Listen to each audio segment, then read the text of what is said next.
C'est bien ça, puis tu l'as pas dans la tête toute la journée, c'est ça qui est pratique. Soyez les bienvenus sur Énergie. Que vous dites pour bien commencer ce jeudi, on va se faire MHD et Maluma. Juste après l'actu, il est 7h30 sur Énergie.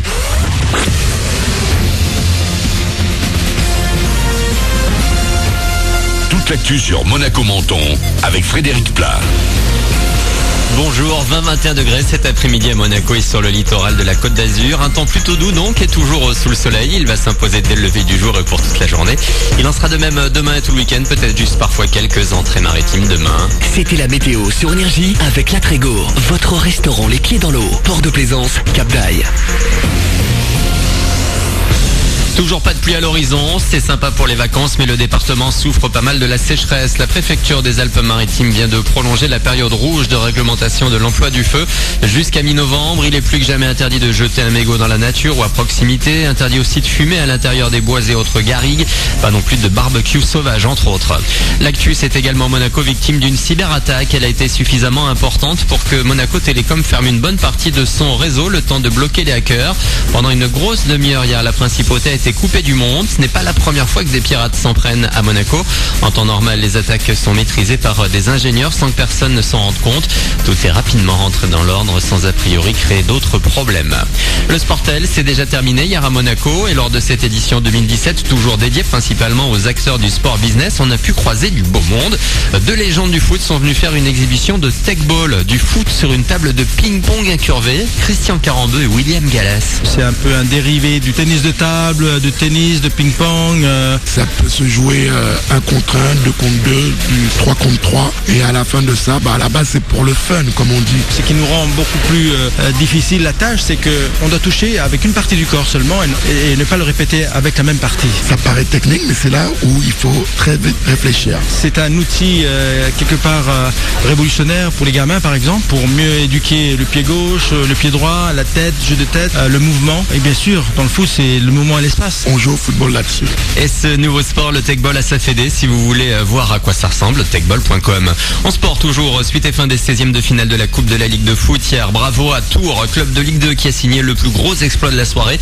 Victoire 3-1 contre Nantes, une équipe en forme. On retiendra aussi les qualifications de Strasbourg, Amiens, Toulouse et Metz qui sont passées également. Au prochain tour, l'entrée en lice de Monaco et Bordeaux notamment, ce sera mi-décembre. En attendant, ce week-end, les deux équipes vont se rencontrer en Ligue 1 samedi. Demain, l'ouverture de la 11e journée se fera avec l'affiche PSG Nice. À chaque jour, son annonce. Après Ragan Bonman hier, une autre star internationale confirme sa présence au Energy Music Awards. Ce matin, Sam Smith chantera sur la scène du Palais des Festivals de Cannes pendant la cérémonie le 4 novembre.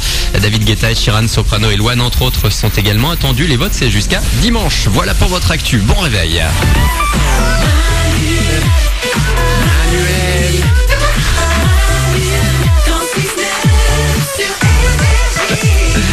7h34, bienvenue sur Énergie, jusqu'à 9h30, on se fait uniquement le top du meilleur de ce qui se fait de mieux en matière de best-of. Autant vous dire qu'on va se la régaler. On a du jeu de mots, du jeu des 5 mots qui arrive. 5 mots, ouais c'est ça, ils sont là, ok c'est bon. Le jeu des 5 mots qui arrive après MHD Maluma pour les hits. Et puis là tout de suite, c'est parti. Parlons de dinosaures. Manu dans le 6-9 sur Énergie. J'ai 2 infos. Oui. La première, que personne ne regarde sur Wikipédia, machin et tout, Ok. et vous me dites tout de suite vraiment ce que vous pensez. D'accord. Est-ce que, à l'époque des dinosaures, il y avait des humains sur Terre? Laure? Non. Paulette? Peut-être. Nico? Non. Glandu? Oui. T'es sûr? Ouais. Mais alors pourquoi? Si, ils ont côtoyé. Les mammouths, c'est pas vraiment des dinosaures, mais au moment des mammouths, il y avait des dinosaures, et je sais que les hommes préhistoriques ont dessiné des mammouths. Donc je me dis qu'ils ils existaient. Alors, C'est une déduction. tu as quasiment une bonne réponse à 63 millions d'années près. Ah bah, C'est génial ce truc. Et 59% des gens, dont je fais partie moi aussi, Glandu, pensaient qu'à l'époque des dinosaures, il y avait des hommes aussi. Et en fait, à l'époque des dinosaures, il n'y avait aucun homme, aucun humain sur Terre. Bah ouais. Et moi, je croyais moi aussi. Bah non. Et à 63 millions d'années, putain, quand Bah, même. c'est quand même énorme, hein. On s'est totalement loupé. Jean-Nico, il est fier. Non, évidemment. Non, pour moi, à part dans Jurassic Park, il n'y a jamais de trucs qui ont fait. Les hommes et les dinosaures ont jamais été ensemble. T'as jamais vu ça dans un bouquin, dans un truc, dans un cours, enfin je crois. Dans un bouquin, je peux pas te dire. Une autre info que je trouve incroyable, on a tous internet. On se plaint tous parce qu'il n'y a pas de wifi, on n'est pas content quand on a 2 barres de 3G, quand on est en vacances quelque part, si on n'a pas un débit, si on est en dessous de 10 mégas, on gueule. C'est clair. 52% de la population mondiale n'a pas accès à internet. Ah ouais? C'est énorme. Bon, c'est pas. Mais oui, on se rend pas compte. Mais il y a des continents entiers où il y a quasiment pas internet, quoi. Bah, je suis sûr qu'ils sont plus heureux au final. Parce qu'ils vivent le moment présent. Ouais, ça Nous, on est tout le temps en train de chercher autre chose sur c'est quoi? Internet. J'appelle ça le syndrome voyage en terre inconnue, là. Tu sais, t'as toujours les mecs qui sont là dans voyage en terre inconnue en disant. C'est eux qui ont raison. Ouais. Mais vraiment, ce village, nous avons été accueillis d'une façon extrêmement remarquable et les gens nous ont vraiment... j'ai été vraiment bouleversé, c'est eux qui ont raison.